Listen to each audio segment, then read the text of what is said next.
Ma'asyiral muslimat yang dimuliakan Allah Subhanahu wa taala. Pembahasan yang kita akan bahas di pagi menjelang siang ini, kita akan membahas tentang 14 amal yang bisa menghancurkan semua kebaikan kita. Ma'asyiral muslimat yang dimuliakan Allah Subhanahu wa taala, sebelum saya menjelaskan tentang 14 amalan ini, saya ingin menjelaskan sedikit tentang mudahnya dalam Islam ini meraih pahala. Kita tahu bahwa banyak amalan-amalan yang dikerjakan secara mudah ataupun ringan, tetapi memiliki pahala yang sangat besar sekali.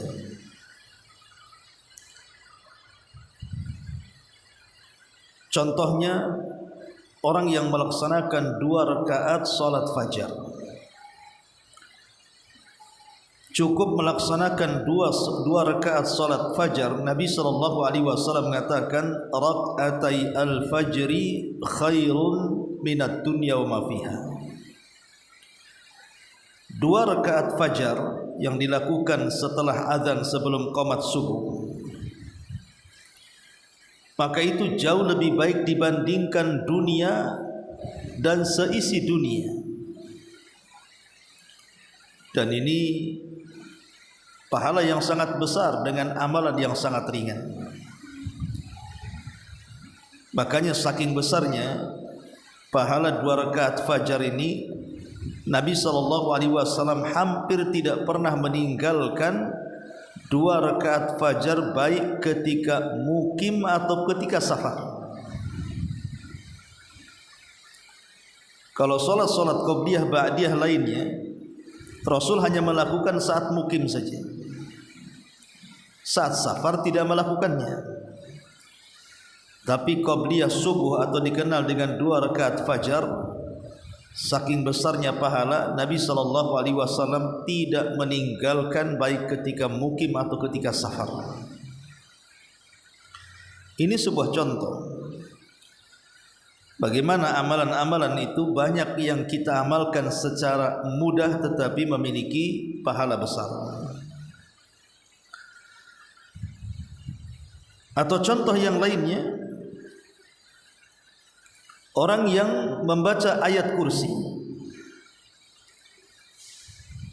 dan kita istiqomahkan dibaca setelah sholat wajib, dijadikan wirid dalam setiap selesai sholat, maka Nabi SAW mengatakan, man qara'a ayatul kursi akiba kulli salatin lam yamna'hu dukhulul jannah illa an yamut. Barang siapa yang membaca ayat kursi setiap selesai sholat, maka tidak ada yang menghalangi dia masuk surga kecuali kematian. Jadi orang-orang yang istiqomah membaca ayat kursi dan dijadikan wirid setelah sholat, maka Rasul mengatakan tidak ada yang mencegah dia untuk masuk surga kecuali kematian. Artinya semata-mata ruhnya dicabut, maka Allah Subhanahu wa taala berikan jaminan orang ini direct masuk surga. Dan ini atas lisan Nabi SAW menunjukkan amalan ringan tetapi memiliki pahala besar.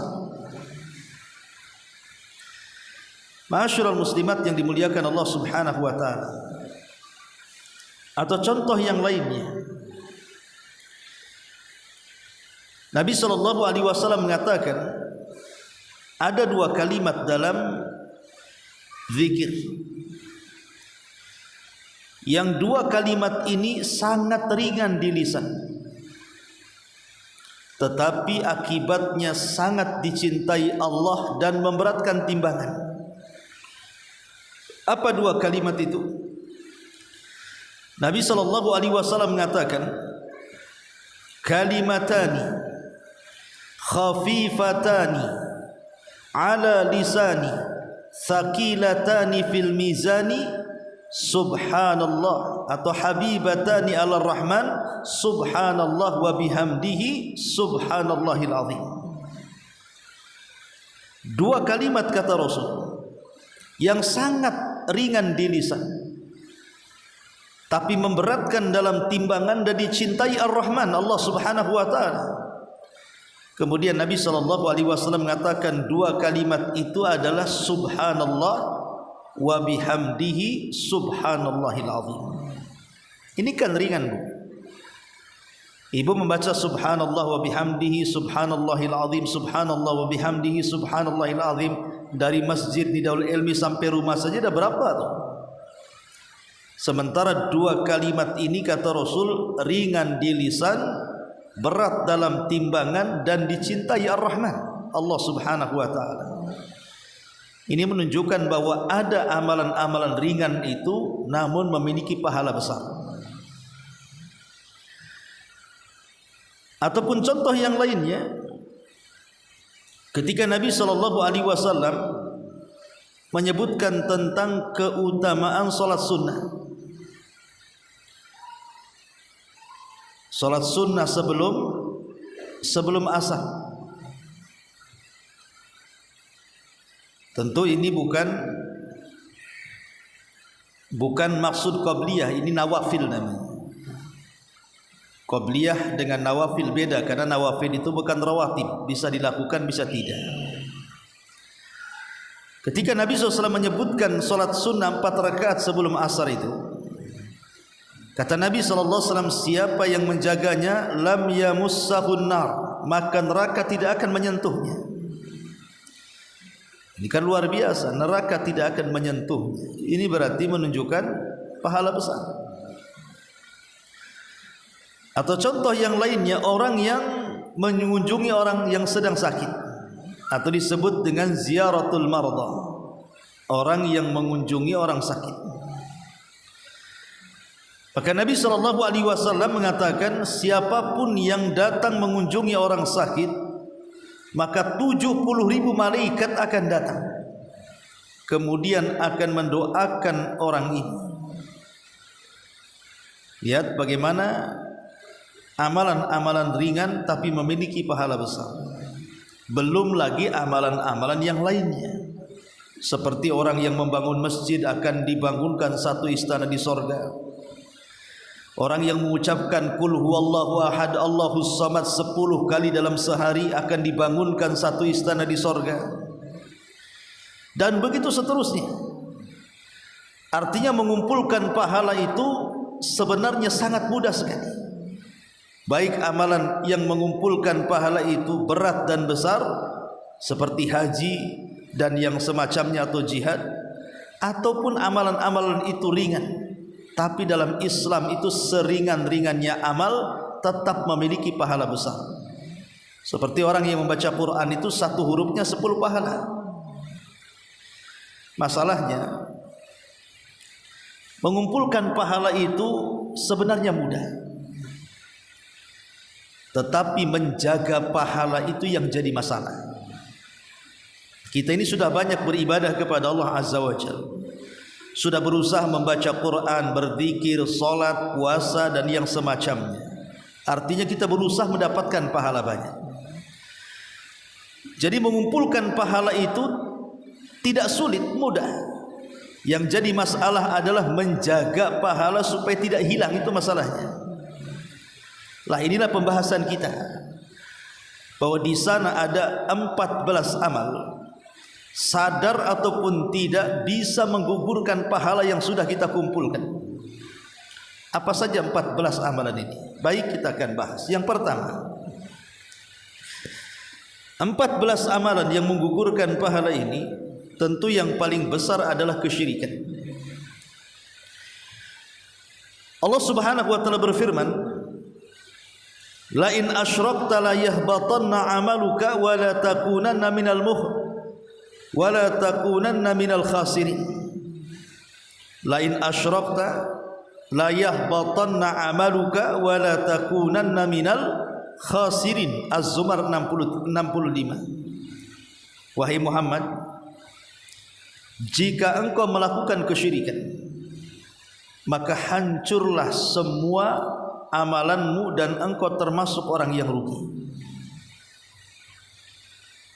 Jadi kesyirikan ini amalan yang paling bahaya, yang kalau seseorang terjerumus di dalamnya, bukan hanya sebagian amal hilang, bahkan secara keseluruhan amal akan hilang. Makanya kenapa Nabi SAW dikhitab dengan ayat ini. Ayat ini kan mengkhitab Nabi. Hei Muhammad, kalau engkau melakukan kesyirikan, hancur amalan.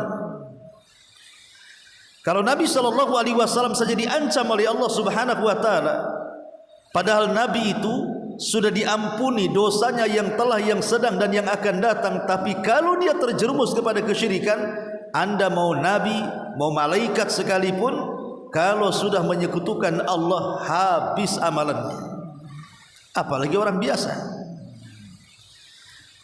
Makanya jangan coba-coba mendekati kesyirikan, seperti datang ke dukun, kemudian meminta-minta di sana, bertanya-tanya di sana, ataupun percaya dengan tangkal jimat dan yang semacamnya, atau datang ke kuburan-kuburan meminta-minta di situ, atau percaya kepada khurafat dan tahayul, dan begitu seterusnya. Dan kesyirikan di masyarakat itu luar biasa. Ya, ini yang pertama.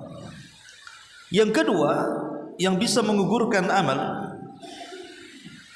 adalah orang yang murtad. Allah Subhanahu wa taala berfirman di dalam surah Al-Baqarah 217, "Wa man yartad minkum an dinihi fayamut wa huwa kafirun fa ulaika habitat a'maluhum fid dunya wal akhirah wa ulaika ashabun nar hum fiha khalidun." Siapapun yang murtad di antara kalian dari agamanya, kemudian dia mati dalam kondisi kafir, maka semua amal di dunia dihancurkannya, begitu juga di akhirat, dan mereka termasuk penduduk neraka dan mereka akan dikekalkan di dalamnya. Lihat bagaimana Allah Subhanahu wa taala mengancam siapapun yang murtad dari agamanya, kemudian dia mati dan tidak bertobat, maka semua amal dunia dan akhiratnya hancur dan dia terancam dengan neraka dan dikekalkan di dalamnya. Menjadi khilaf para ulama kalau orang murtad ini kembali ke dalam Islam. Jadi kalau ada orang murtad, tobat lagi, balik lagi dia ke Islam, apakah dengan kembalinya orang murtad ke dalam Islam itu berarti dia memulai dari nol? Karena pahala sebelumnya sudah hilang dengan kemurtadannya. Kalau dia balik menjadi mu'allaf, otomatis berarti nol pahalanya. Apa seperti itu? Ataukah pahala-pahala yang dulu sebelum murtadnya itu akan dikembalikan saat dia kembali dari kemurtadannya? Di sini menjadi khilaf para ulama. Imam Ahmad ibn Hanbal rahimahullah taala mengatakan, berdasarkan ayat la in asyrakta la yahbatanna amaluka wa la takunanna minal khasirin, siapapun yang melakukan kesyirikan maka hancur lebur amalannya dan dia termasuk orang rugi di akhirat. Berarti orang yang murtad dengan menggunakan ayat ini, kata Imam Ahmad, kalau dia balik ke Islam berarti dia memulai dari nol, karena amalan sebelum murtadnya hilang. Anggap saja sebelum dia murtad itu dia haji, dia umroh, dia baca Quran, dia berzikir, pokoknya banyak amalannya. Kemudian dia murtad, maka amalan-amalan itu hilang. Berarti ketika kembali ke dalam Islam dia memulai dari nol. Ini pendapat Imam Ahmad. Pendapat Imam Syafi'i mengatakan tidak, bahwa orang yang keluar dari Islam alias murtad kemudian balik ke Islam, maka amalan sebelum murtadnya akan dikembalikan. Jadi ketika dia murtad itu Allah gantung amalannya, kembali atau tidak. Kalau kembali maka pahalanya kembali, kalau tidak kembali maka pahalanya akan hilang. Berdasarkan ayat yang kita baca di sini, wa man yartadid minkum an dinihi, barang siapa yang murtad dari agamanya, fayamut, kemudian dia mati, wa huwa kafir, dan dia juga dalam kondisi kafir, faulaika habitat a'maluhum, maka mereka orang yang gugur amalan mereka fid dunya wal akhirah, di dunia dan akhirat. Kata Imam Syafi'i rahimahullahu taala, gugurnya amalan orang murtad ini kalau dia mati dan tidak bertobat. Maka mafhum ataupun pemahaman kebalikannya, berarti kalau dia tidak mati kemudian bertobat, maka amalannya dikembalikan. Dan ini pendapat yang bijak, wallahu a'lam. Makanya saya sarankan kepada saudara-saudara kita yang sudah keluar dari Islam hanya gara-gara faktor ekonomi, hanya gara-gara faktor menikah dengan orang kaya, kemudian dia berani berpindah agama, naudzubillah, maka bertobatlah kepada Allah Azza wa Jalla. Kalau anda bertobat, maka pahala sebelum murtad dikembalikan. Tapi kalau tidak bertobat dan mati dalam kondisi kafir, maka anda tidak membawa secuil apapun dari amal saleh. Ini yang kedua. Yang ketiga, di antara pembatal-pembatal atau amalan-amalan yang bisa memusnahkan pahala adalah asyirku al-khafi, syirik yang tersembunyi. Apa syirik yang tersembunyi? Syirik yang tersembunyi adalah riya. Seseorang beramal karena manusia, seseorang beramal karena ingin dipuji manusia, itulah syirkul khafi, syirik yang tersembunyi. Pada hari kiamat Allah Subhanahu wa taala memanggil 3 manusia, di mana 3 manusia itu ketika di dunia amalannya bukan amalan kecil tapi amalan besar.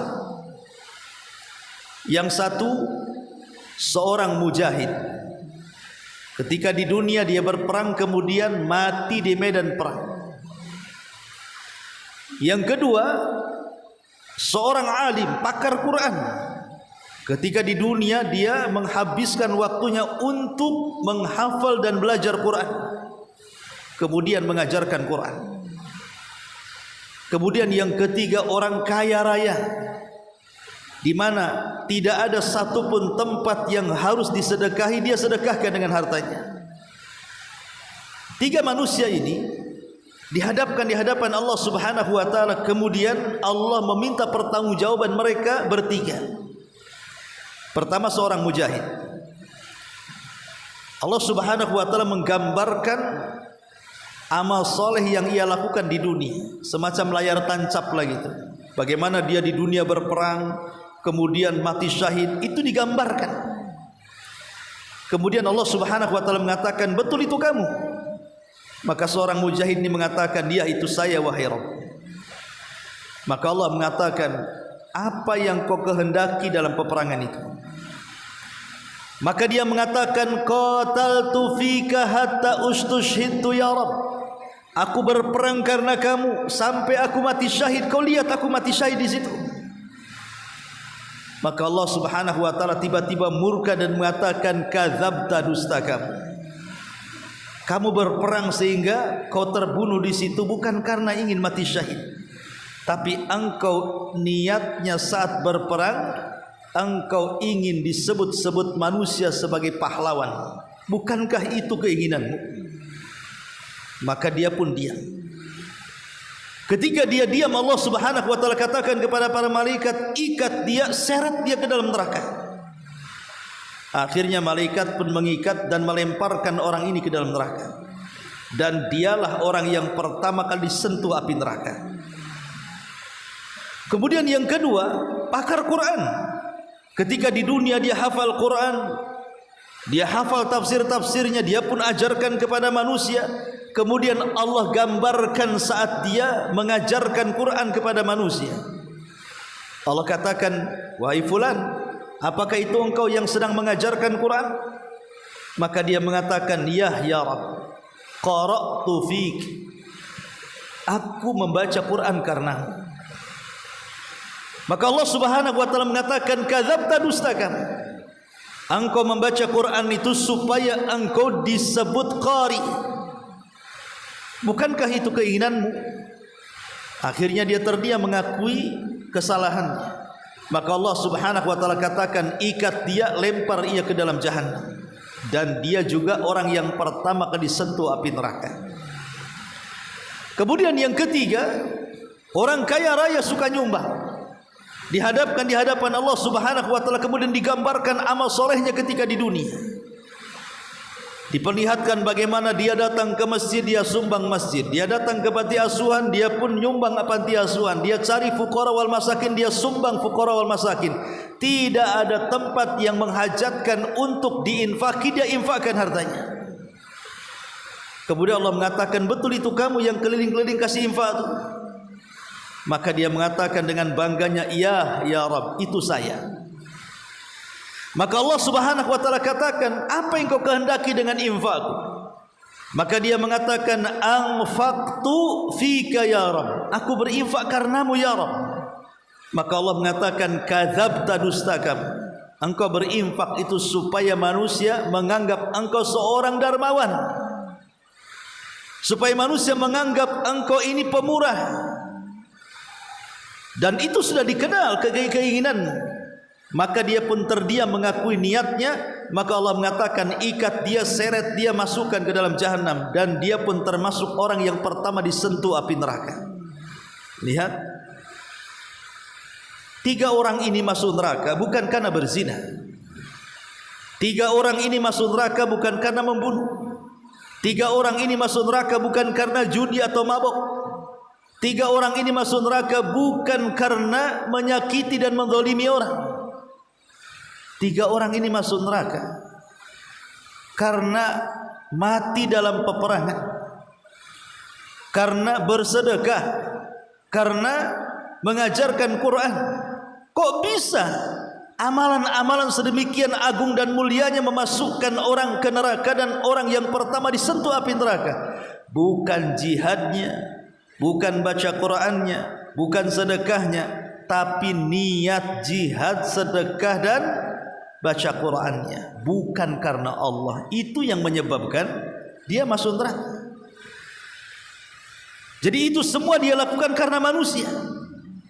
Itulah amalan riya, supaya manusia menganggap dia seorang pahlawan, supaya manusia menganggap dia seorang dermawan, supaya manusia menganggap dirinya adalah seorang qari, pembaca Quran. Itu yang menyebabkan masuk neraka adalah perbuatan riyanya. Makanya riya itu syirik yang tersembunyi yang bisa menggugurkan amal. Ini yang ketiga.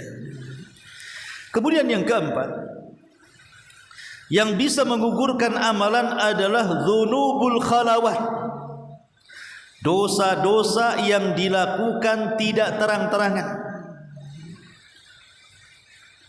Ada seorang sahabat namanya Thauban. Thauban itu dulunya seorang budak, kemudian dimerdekakan Nabi. Maka disebut Thauban maulan Nabi. Dia menukilkan sebuah hadis. Dia mengatakan, aku mendengar Nabi SAW bersabda, la a'lamanna aqwaman min ummati ya'tuna yawmal qiyamati bihasanati amthali jibali tihamati bidan fayaj'aluha Allahu haba'an manthura. Kata Rasul, akan dihadapkan pada hari kiamat beberapa kaum dari umatku. Mereka mendatangi Allah dengan membawa pahala yang sangat besar seperti gunung Tihama yang sangat bercahaya. Tetapi tiba-tiba setelah mereka berhadap-hadapan dengan Allah dengan pahala yang segunung itu, tiba-tiba Allah hancurkan pahalanya dan tidak tersisa di hadapannya. Ada apa? Orang ini datang menghadap Allah membawa pahala besar. Setelah berhadap-hadapan dengan Allah, tiba-tiba Allah hancurkan pahalanya. Allah tidak menerimanya. Kenapa dengan orang ini? jelas-jelas dia membawa pahala. Tiba-tiba Thauban ketakutan yang meriwayatkan hadis ini dan mengatakan, ya Rasulullah, sifhum lana, siapa orang ini? Maka Nabi SAW mengatakan kepada Thauban, kata Nabi SAW, ya Thauban, kau ingin tahu siapa mereka? Iya, kata Thauban. Maka kemudian Nabi SAW mengatakan, amma innahum ikhwanukum wa min jildatikum. Mereka adalah saudara-saudara kalian. Mereka sama kulitnya dengan kalian. Wa ya'khuduna minal laili kama ta'khudun. Mereka pun tidak pernah meninggalkan tahajud tengah malam. Jadi orang-orang yang seperti ini bukan orang biasa, ahli ibadah. Jadi orang-orang yang dihancurkan pahalanya itu ahli ibadah. Kalau malam mereka sholat malam, kalau pagi mereka, kalau siang mereka puasa sunnah, dan mereka pun rajin membaca Quran, berzikir dan begitu seterusnya. Tapi kenapa orang-orang seperti dihancurkan pahalanya? Kemudian Nabi SAW mengatakan, walakinnahum aqwamun idza khalau bimaharimillahi intahaquha. Akan tetapi mereka sebuah kaum yang kalau sedang bersendirian, tidak ada yang melihatnya, tiba-tiba mereka merobek keharaman Allah Subhanahu wa taala. Mereka terjang perkara-perkara dosa. Mereka lakukan kemaksiatan-kemaksiatan ketika tidak ada yang melihat kecuali dia dengan Allah Subhanahu wa taala. Maka dosa yang tidak terang-terangan ini bahaya. Ya, contoh sekarang sudah yang paling mudah. Kita masuk kamar, kemudian kita kunci. Siapa yang tahu kita ada di kamar itu? Kita sendirian. Kemudian kita mulai pegang handphone, mulai membuka handphone, mulai melihat YouTube, melihat internet atau apalah namanya di situ, aplikasi-aplikasi tertentu. Tiba-tiba kita melihat sesuatu yang diharamkan Allah Subhanahu wa taala. Entah umpamanya melihat aurat-aurat, kan banyak di YouTube itu. Ataupun mungkin menghabiskan waktu-waktunya hanya melihat drakor, sinetron atau yang semacamnya. Atau boleh juga menghabiskan waktunya hanya untuk bermusik, joget sendirian di dalam kamar, atau menonton perkara-perkara yang tidak boleh dilihat, film porno atau yang semacamnya. Atau boleh juga sedang seseorang itu berkomunikasi dengan yang bukan mahramnya. Banyak yang dilakukan di zaman sekarang dengan handphone ini. Terkadang orang di samping kita tidak tahu apa yang kita lakukan, tetapi Allah Subhanahu wa taala tahu, dan zat yang maha tahu apa yang kita sembunyikan dari manusia Allah tahu. Itulah bahayanya dosa yang tidak terang-terangan itu. Dan dosa yang tidak terang-terangan bisa menghancurkan pahala. Ini yang keempat. Kemudian yang kelima, al-ghibah. Ghibah, membicarakan manusia. Abu Hurairah radhiyallahu anhu, beliau meriwayatkan sebuah hadis dari Nabi sallallahu alaihi wasallam. Man kanat lahu madlamatun li akhihi min irdihi aw syai' falyatahallalhu minhu al-yawm qabla an la yakuna dinarun wala dirham. In kana lahu amalun salihun ukhida minhu biqadri madlamati wa illam takun lahu hasanat ukhida min sayyiati sahibi fa humila alaihi. Kata Nabi sallallahu alaihi wasallam, barang siapa yang memiliki kezaliman kepada saudaranya dalam kehormatannya, mungkin menggibahnya, menghinanya, mencacinya, memakinya, maka mintalah kehalalannya hari ini sebelum datang satu hari di mana dinar dan dirham tidak akan manfaat lagi. Kalau dia masih memiliki kebaikan, maka kebaikannya akan diambil orang yang dizaliminya. Tetapi kalau habis kebaikannya, maka dosa orang yang dizaliminya akan ditanggung dalam punggungnya. Ma'asyiral muslimat yang dimuliakan Allah Subhanahu wa taala, ghibah ini apa sebenarnya? Nabi pernah ditanya, Rasul, mal ghibah? Ghibah itu apa wahai Rasul? Maka Rasul mengatakan, dzikraka akhaka bima yakrah. Engkau menyebutkan saudaramu yang kalau dia dengar penyebutannya dia enggak suka. Jadi kita menceritakan aib saudara kita atau kata-kata yang lainnya, kalau didengar orang yang kita bicarakan pasti dia enggak suka. Itulah ghibah. Dari definisi di sini kita tahu bahwa ghibah itu tidak mesti membicarakan yang buruk.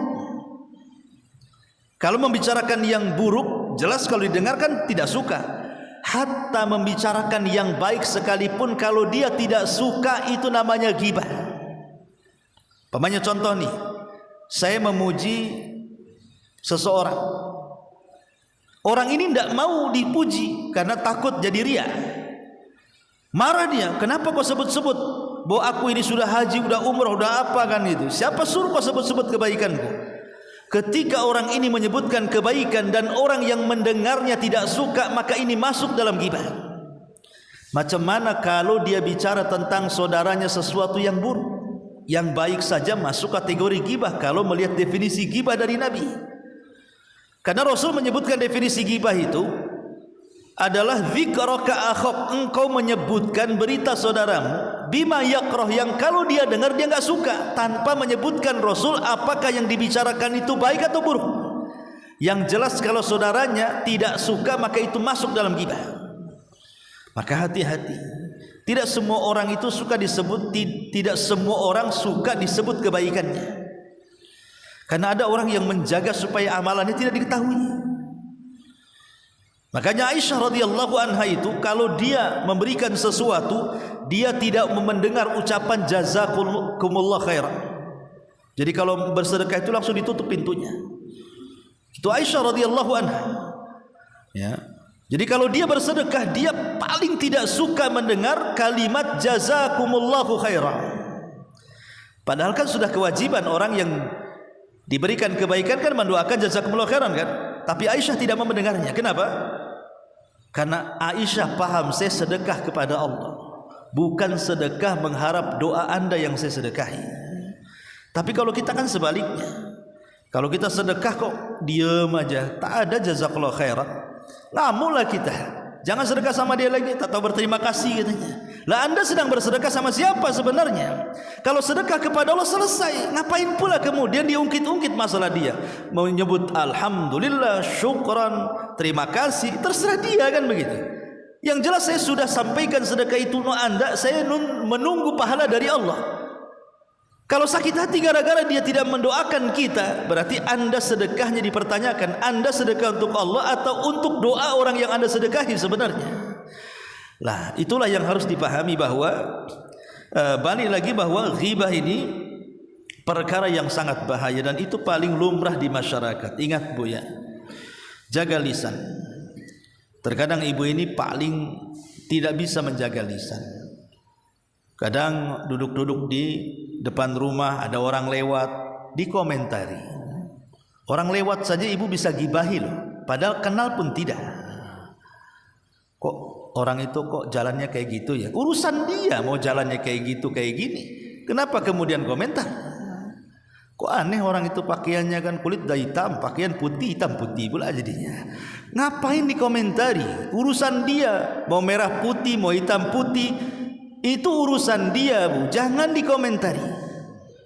Kadang-kadang suka ibu ini komentar. Atau ketika ibu lagi jalan di jalan raya, kadang-kadang tidak sabaran kan. Ibu yang salah kadang-kadang. Namanya ibu naik motor kadang-kadang nggak tahu mana pinggir, mana tengah, mana trotoar. Ya di tengah aja kan gitu. Di klakson, yang klaksonnya ibu maki. Padahal ibu yang salah sebenarnya. Makanya banyaknya kecelakaan di jalan raya itu karena ibu-ibu itu sebenarnya. Nah, jadi kadang-kadang Bu, jangan kemudian ibu langsung maki orang. Itu sama dengan ghibah, mencaci maki orang kan gitu. Introspeksi diri, ini yang salah saya atau dia? Jangan sekali-kali keluar rumah ibu tidak bawa dosa, pulang pula bawa dosa segudang gara-gara ghibahi orang. Makanya ini penting masalah ghibah, jaga lisan. Kemudian yang ke-6, Di antara penghancur amal adalah hasad. Nabi SAW mengatakan, iyyakum wal hasada, fa innal hasada ya'kulul hasanat kama ta'kulun narul khatab. Hati-hati, jangan suka hasad, karena hasad itu bisa memakan kebaikan sebagaimana api memakan kayu bakar. Coba lihat api, Bu. Kayu bakar segunduk apapun, kalau sudah datang api itu kelahap habis tuh. Dan itu cepat, dalam waktu yang sesingkat-singkatnya sudah. Lihat kebakaran itu. Kita lihat kebakaran ruko, kebakaran gedung, kebakaran pabrik. Itu tidak bulan-bulan, hitung jam saja sudah habis itu. Lah itulah hasad dengan pahala. Bisa menghancurkan kebaikan yang sudah dikumpulkan dengan adanya hasad. Dan hasad ini penyakit yang pertama kali terjangkit di langit, dan penyakit yang pertama kali terjangkit di bumi. Adapun di langit hasadnya iblis kepada Adam, akibatnya iblis diusir dari sorga. Adapun di bumi hasadnya Qabil kepada Habil, akibatnya terjadi pembunuhan, dan Qabil harus menanggung semua dosa pembunuhan dari mulai dia membunuh sampai kiamat. Setiap ada orang yang membunuh, maka dosanya akan diberikan kepada si Qabil, karena dia yang mencontohkan awal melakukan pembunuhan, sehingga orang mengikutinya sampai kiamat. Dan itu disebut dosa jariahnya si Qabil tuh, pembunuhan itu. Jadi hasad ini penyakit yang menghancurkan semuanya. Semua dihancurkan dengan hasad. Saudara kandung, saudara ibu, saudara bapak bermusuhan gara-gara hasad. Gara-gara rebutan waris bermusuhan, itu gara-gara hasad sebenarnya. Tetangga dengan tetangga yang baik hati tahu-tahu benci dan dengki gara-gara hasad. Perkawanan yang indah kemudian berubah gara-gara hasad. Hasad ini bisa menyakiti, bisa membunuh, bisa menyihir, ya, bisa zalim. Orang hasad ini luar biasa. Jadi semua kerusakan itu berpangkal kepada hasad. Dan hasad ini masalahnya sesuatu yang kita tidak tahu. Umpamanya kita ini hidup di perumahan, di antara sekian tetangga kita yang hasad kepada kita, kita tidak tahu kan mana satu, apa yang depan, yang belakang, yang kiri kanan, atau rumah kedua dari rumah kita, atau 10 rumah dari rumah kita, atau mungkin 100 rumah dari rumah kita. Tidak ada yang tahu orang yang hasad itu, karena hasad itu kan amalan hati. Tetapi walaupun dia dosa hati, hasad ini bahayanya luar biasa, karena dari hasad inilah muncul penyakit sihir yang disebut dengan ain, penyakit mata, yang kalau melihat sesuatu itu bisa rusak gara-gara pandangan mata. Makanya Rasulullah SAW mengatakan kebanyakan manusia mati itu gara-gara penyakit ain, bukan penyakit yang lainnya. Hampir kebanyakan orang mati di dunia ini gara-gara penyakit ain. Bukan kanker, bukan stroke, bukan, enggak, itu sedikit saja. Kebanyakan gara-gara ain. Jadi, dan ain itu ditimbulkan dari hasad. Makanya para ulama mengatakan untuk mengantisipasi terkena penyakit hasad atau dihasadi itu, maka lawanlah hasad dengan lawannya. Apa melawan hasad dengan lawannya? Orang hasad itu menginginkan kekayaan kita hancur, menginginkan kendaraan kita rusak, menginginkan rumah kita rusak, menginginkan pokoknya apa yang kita miliki kalau bisa hancur, rusak ataupun hilang. Itulah keinginan orang hasad kan. Maka lawanlah dengan lawannya dengan cara apa? Berdoalah pada setiap nikmat yang Allah anugerahkan kepada kita dengan doa berkah. Beli mobil, ya Allah berkahi mobil saya. Punya anak, ya Allah berkahi anak saya. Punya cucu, ya Allah berkahi cucu saya. Baru beli tanah, ya Allah berkahi tanah saya. Baru beli apa saja, punya apa saja, berdoa dengan minta keberkahan, karena berkah itu artinya ziyadatul khair, menambah kebaikan. Kalau hasad itu menghilangkan kebaikan, kalau berkah itu menambah kebaikan. Maka lawanlah hasad dengan lawannya. Ketika orang meminta kepada kita supaya hancur harta kita, kita meminta kepada Allah agar ditambah harta kita. Itu namanya melawan hasad dengan lawannya. Maka banyak-banyak berdoa berkah di rumah. Berdoa berkah. Doakan keberkahan kepada anak kita, pasangan kita, rumah kita, kendaraan kita. Pokoknya jangan lupa. Ya. Maka katakan, Masya Allahu la quwata illa billah. Cara berdoanya, lafadznya, Masya Allahu la quwata illa billah. Itu kalau tadi bahasa Indonesianya Allah berkahilah kalau kita tidak bisa bahasa Arabnya. Tapi kalau menggunakan doa dari Quran, maka ambillah lafadz Masya Allahu la quwata illa billah. Karena lafadz ini diambil dari apa? Dari kisah Ashabul Jannataini. Di dalam surah Al-Kahfi itu ada kisah pemilik dua kebun yang sangat bakhil sekali, tidak pernah bersyukur. Akhirnya kebun itu hilang, hasilnya hilang, bangkrut seketika. Kenapa? Karena dia tidak pernah bersyukur. Maka kawannya yang baik mengatakan, seandainya engkau memasuki kebun itu dan mengatakan Masya Allahu la quwata illa billah, maka kebunmu tidak akan hancur. Maka dari sini para ulama mengatakan bahwa lafaz ini sangat efektif untuk melawan hasad. Taib. Kemudian yang selanjutnya, yang nomor 7, al-adza lil ghair, melakukan kezaliman kepada orang. Melakukan kezaliman kepada orang ini bisa menghancurkan amal kita.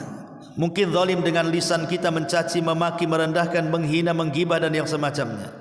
Atau zalim dengan anggota badan, memukul, membunuh, ya, menampar dan begitu seterusnya. Atau zalim dengan hati kita, hasad, dengki dan yang semacamnya. Zalim apapun ini bisa menggugurkan amal kita. Karena nanti pada hari kiamat ada orang-orang yang muflis, orang-orang yang bangkrut. Satu sisi datang membawa pahala, sisi lain datang pernah menzalimi orang, maka pahalanya akan disetorkan kepada orang yang dizaliminya. Ini juga termasuk penghancur amal adalah zalim, menyakiti orang lain. Kemudian yang nomor 8, at-takdzibu bil qadar, mendustakan takdir. Ada orang-orang yang mendustakan takdir. Pamannya ada orang itu sakit terus jarang sembuhnya. Sembuh sedikit sakit lagi. Mulai berpikir, kenapa? Emang apa salah saya ini? Kenapa saya ditakdirkan sakit terus? Kemudian ada orang usaha, asik gulung tikar aja, nanti cari modal lagi, gulung tikar lagi, cari modal lagi, gulung tikar lagi. Kemudian dia mengatakan, apa saya sudah ditakdirkan seperti ini? Mulai dia mencaci maki Allah subhanahu wa ta'ala dan mengatakan, berarti Allah subhanahu wa ta'ala tidak sayang dengan hambanya. Mulai dia berfikir begitu-begitu. Ikhwatu fillah muliakan Allah azza wa jalla, maka orang yang menolak takdir Allah subhanahu wa ta'ala bisa membatalkan amal. Harusnya ketika dia ditimpa musibah, kita katakan inna lillahi wa inna ilaihi rajiun, Allahumma ajurni fi musibati. Semua datang dari Allah, akan kembali kepada Allah. Ya Allah, berikan pahala akan musibah yang menimpaku. Bukan kemudian ngomel-ngomel kepada Allah, karena dia tidak tahu di balik musibah itu ada apa. Betapa banyak di balik hal yang kita tidak disukai itu rupanya ada kebaikan di situ.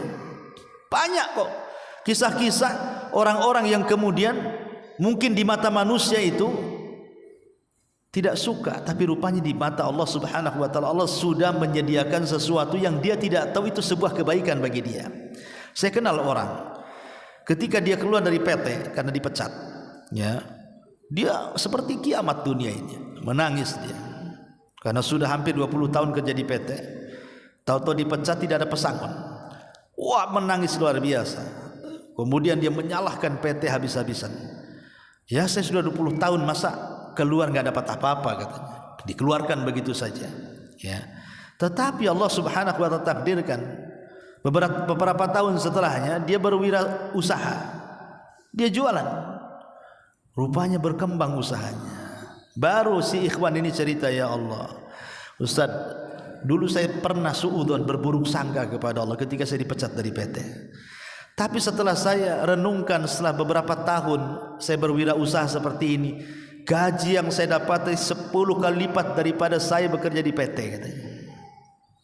Terkadang ada orang suudzon dulu kan gitu. Dia tidak tahu ini skenario Allah, sengaja Allah itu bersutradara, keluar dulu kau dari PT itu, nanti aku akan senangkan kamu. Dia tidak tahu itu. Makanya jangan mendustakan takdir. Karena ini salah satu dari pembatal-pembatal amal seperti yang dikatakan oleh Nabi SAW dari Zaid ibn Thabit radhiyallahu an. Rasul mengatakan, "Lau kana laka mithla Uhudin dhahaban." Kalau seandainya engkau memiliki sebesar gunung Uhud emas, ya ma qabilallahu min, Allah tidak akan menerimanya hatta tu'mina bil qadari kulli, sampai engkau beriman dengan semua takdir yang menimpamu. Kalau kita punya, kata Rasul, sebesar gunung Uhud emas kemudian kita infakkan, Allah tidak akan menerimanya sampai kita beriman dengan takdir semuanya. Lihat, siapa yang punya gunung emas sebesar gunung Uhud kan gitu ya? Kemudian kita infakkan semuanya, itu kan amalan luar biasa. Bisa saja utang Indonesia udah lunas tuh kalau punya emas segede gunung Uhud tuh. Kemudian diinfakkan untuk negara, menyelamatkan rakyat, Allah tidak akan menerimanya sampai dia beriman dengan takdir secara keseluruhan, baik takdir baik atau takdir buruk. Ini yang ke-8. Yang ke-9, mendatangi dukun. Orang yang mendatangi dukun itu 40 hari solatnya ditolak. Rasul mengatakan, man ata arrafan fasa'alahu an syai'in lam tuqbal lahu salatu arba'ina lailatan. Siapa yang datang ke dukun bertanya sesuatu, ingat hanya bertanya ya, tidak membenarkan, bertanya saja. Umpamanya Anda ini tukang ojek, ngantar orang ke dukun. Ngantar orang ke dukun, sampai di rumah dukun, tukang ojeknya ikut masuk. Kemudian orang yang hendak ke dukun bertanya sesuatu, penasaranlah tukang ojek ini. Pak dukun, boleh nggak saya bertanya? Boleh. Kemudian dia bertanya, belum membenarkan, hanya iseng-iseng aja bertanya, maka solatnya 40 hari ditolak. Kalau orang iseng bertanya sama dukun, belum membenarkan, 40 malam solatnya ditolak, macam mana dengan yang membenarkan, bertanya, yakin pula dengan ucapan dukun, maka bukan solatnya 40 hari ditolak, tapi dia telah keluar dari Islam.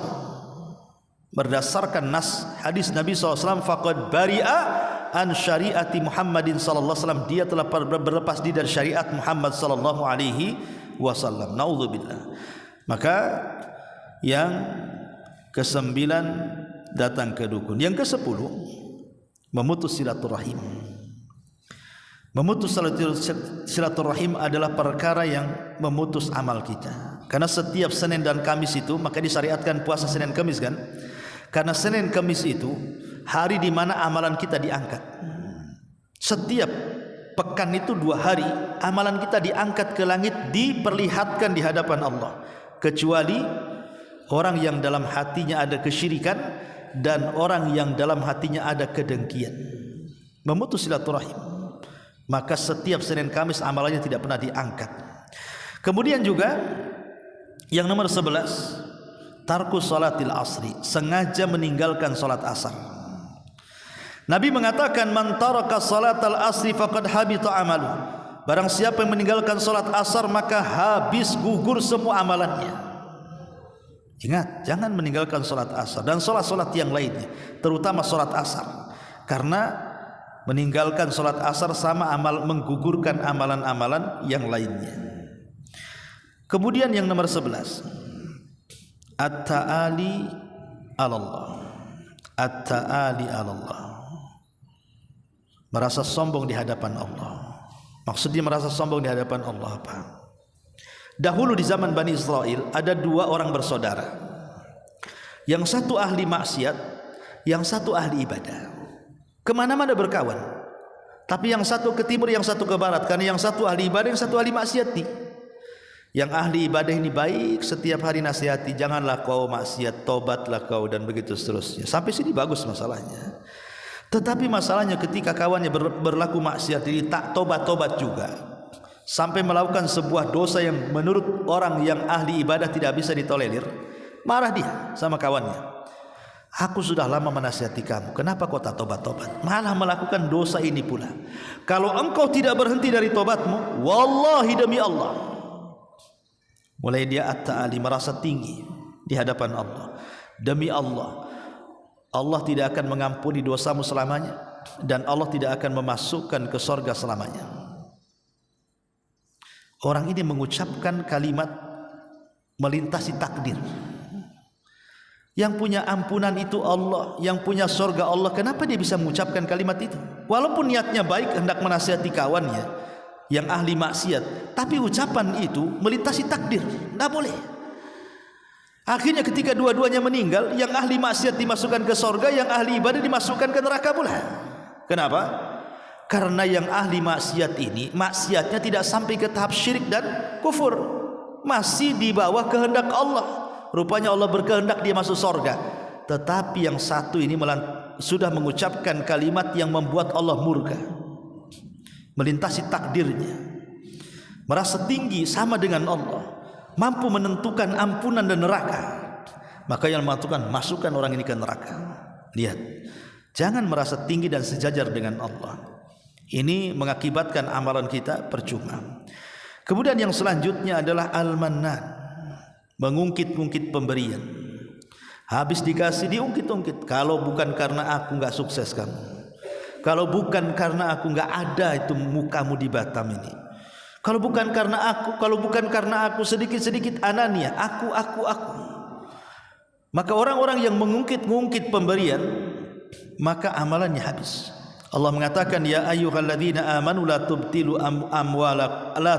sadaqatikum bil manni wal adha. Hai orang-orang yang beriman, jangan batalkan sedekah kalian dengan mengungkit-ungkit atau menyakiti orang yang diberi. Dan yang terakhir, tarbiyatul kilab. Yang ke-14, tarbiyatul kilab, merawat anjing. Orang yang merawat anjing di rumahnya, maka setiap hari 2 qirot dikurangi pahalanya, dan 1 qirot itu sebesar gunung Uhud. 1 qirot itu sebesar gunung Uhud. Kalau 2 qirot berarti 2 gunung Uhud. Setiap hari dikurangi pahalanya 2 gunung Uhud, 2 gunung Uhud, gara-gara memelihara anjing. Anjing yang dibolehkan dipelihara itu kalau 3 macam anjing boleh. Pertama, anjing buruan, boleh. Ya. Yang kedua, anjing untuk menjaga kambing. Kambingnya banyak, ya dijaga sendirian tak mampu, melihara kambing, melihara anjing untuk menjaga kambing, atau untuk menjaga kebun. Kebunnya luas, ya banyak buah-buahan, kalau enggak dikasih anjing dicuri orang, maka boleh di situ. Atau mungkin kita punya villa lah, atau dikiaskan ke yang lain, kita punya villa, punya rumah yang bagus di lereng-lereng bukit, ya untuk menjaga rumah akhirnya dipelihara anjing di luar, bukan dalam rumah ya, di luar, untuk memelihara villa umpamanya, maka tidak ada masalah. Tapi kalau kita memelihara anjing seperti memelihara kucing, hanya untuk dinikmati bulunya, dinikmati suaranya, dinikmati bentuknya, dinikmati, ya seperti orang melihara kucing lah kan. Kan ada anjing itu kadang-kadang lebih lucu dibanding kucing kan. Anjingnya kecil nonet tuh yang ya Allah, kadang-kadang ada anjing pesak itu, anjing kecil, dia tidak tahu setiap hari itu pahalanya dikurangi 2 qirot tuh. Bagus melihara kucing, jelas kan itu ya. Itu pun saya sarankan kalau orang penghobi kucing jangan dipelihara dalam rumah, karena kucing itu bisa berak, bisa kencing, dan berak kencingnya najis itu. Nanti masuk ke tempat kamar sholat, habis kencing kemudian duduk di sajadah, kita tidak tahu di situ ada najisnya. Maka kalau suka dan hobi kucing pun sekalipun, maka taruh di teras rumah, jangan dimasukkan ke dalam rumah. Karena ada orang-orang yang tidur sama kucing kan, kucingnya bagus, sebersih apapun kucing itu tak berakal, dia tak bisa cebok sendiri, ya, dan tidak tahu toilet mana, mesti dia kasih pasir di situ kan. Nanti ketika berak di situ nempel pasirnya di situ, kesana kemari jatuh pasirnya bernajis, la ilaha illallah. Maka kalau sayang dengan agama kita dan kebersihan kita, boleh kita memelihara sesuatu, tapi jangan mendatangkan hal-hal yang kotor yang bisa mempengaruhi agama kita, ya. Wallahu alam. Ini di antara 14 amal yang bisa menggugurkan pahala. Baik, sampai di sini. Kalau ada yang bertanya silakan.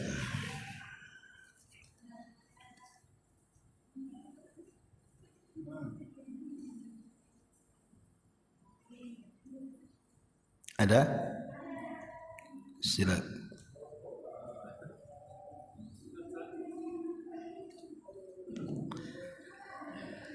Agak dekat aja Pak sini, biar dengar.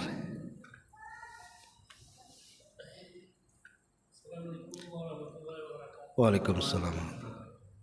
Di dalam Al-Quran itu ada fadilahnya saja. Fadilah taib. Baca surat Yasin, waktunya, ya kan, surah Ar-Rahman.